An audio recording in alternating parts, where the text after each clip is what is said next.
தாவேக எம்எல்ஏக்களை விலை பேசியவர்களுக்கு உரிய தண்டனை கிடைக்கும் என்றும் தங்களுக்கு குதிரை பேரம் நடத்த வேண்டிய தேவையே இல்லை என்றும் வருவாய்த்துறை அமைச்சர் செங்கோட்டையன் தெரிவித்துள்ளார்.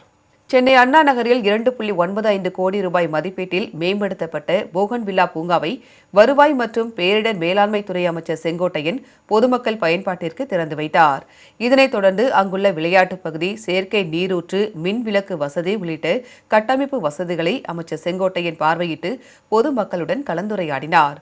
அப்போது செய்தியாளர்களிடம் பேசிய அவர், தாவேக எம்எல்ஏக்களை விலை பேசியவர்களுக்கு உரிய தண்டனை கிடைக்கும் என்று தெரிவித்தார். தங்களுக்கு குதிரை பேரம் நடத்த வேண்டிய தேவையே இல்லை என்று கூறினார். தாங்கள் ஆட்சி நடத்துவதற்கு தேவையான வலுவான கூட்டணி அமைந்திருப்பதாக குறிப்பிட்டார்.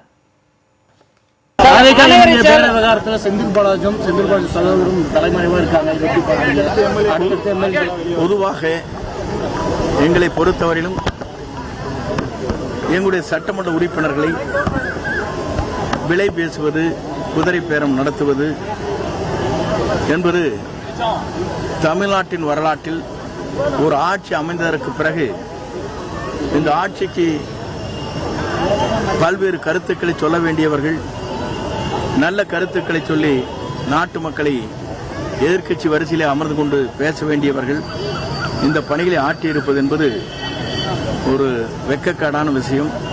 இதை செய்திருப்பவர்களுக்கு உரிய தண்டனை காவல்துறையின் மூலமாக கிடைக்கும்.